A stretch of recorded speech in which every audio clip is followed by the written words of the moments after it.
Dans les exemples précédents, nous avons eu affaire à deux fonctions. F de x est x au carré et f de x est x au cube. Nous avons également calculé la dérivée de cette première et de cette deuxième fonction. Et nous avons obtenu 2x et 3x au carré. Non, et je vais maintenant montrer une méthode où nous pourrons toujours calculer cela sans cette formule pour la dérivée par définition.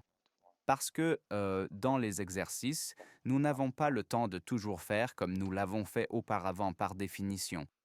Et que pouvons-nous voir si nous regardons ces deux exemples? On peut voir que ce 2 est passé devant, n'est-ce pas, en coefficient. Et ici, ce 3, n'est-ce pas, de l'exposant est passé devant en coefficient.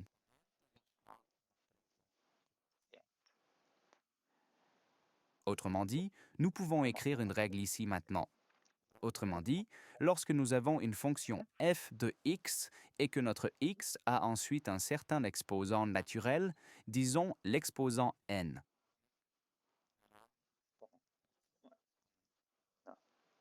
Je vais maintenant écrire ce n en rouge. Que se passe-t-il lorsque nous dérivons? Quand nous faisons la dérivée, ce n avance ainsi.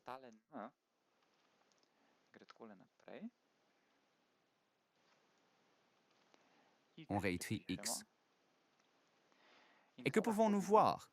Ici, nous devons imaginer qu'il y a maintenant un 1, n'est-ce pas? Nous voyons que nous soustrayons toujours 1 à cet exposant, n'est-ce pas? Ici, 2 est devenu 1, ici, 3 est devenu 2. Cela signifie que nous avons toujours soustrait 1 à l'exposant. Eh bien, cela signifie que nous soustrayons 1 à notre n ici. Je l'ai donc écrit comme ça, n'est-ce pas? N, ici nous avons ensuite n moins 1.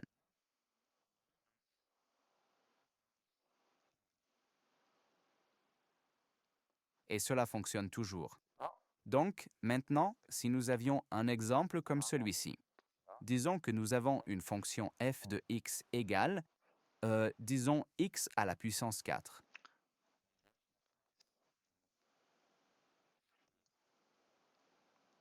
Et maintenant, je voudrais calculer la dérivée sans utiliser la formule de définition.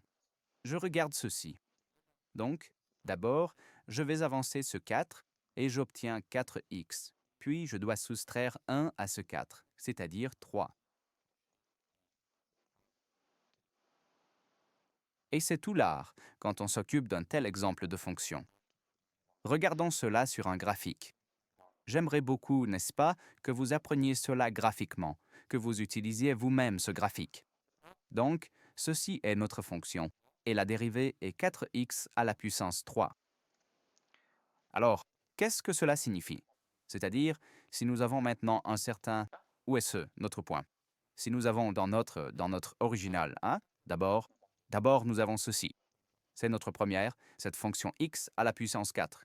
C'est-à-dire, que se passe-t-il si j'insère ici, disons, si j'insère 1? Si je mets 1 dans cette fonction, j'obtiendrai 1, n'est-ce pas?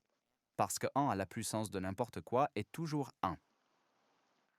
Non, et puis cette fonction, cette deuxième fonction, me dit quelle est la pente, la tangente en ce point.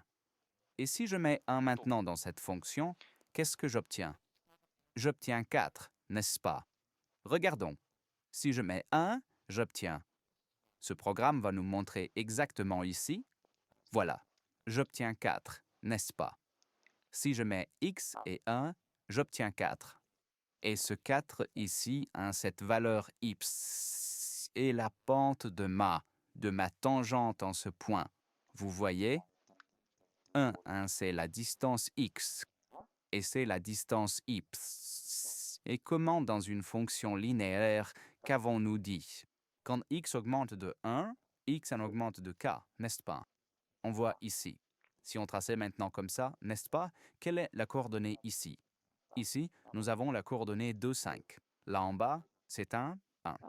Donc, la différence entre les coordonnées y est 4, et c'est la pente.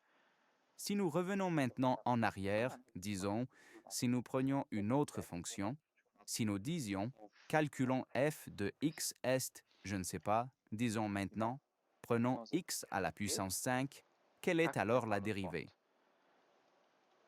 Inspirons-nous de cet exemple. n avance, n'est-ce pas, c'est-à-dire ce 5, nous obtenons 5x à l'exposant, mais nous devons soustraire 1. Nous obtenons donc x à la puissance 4.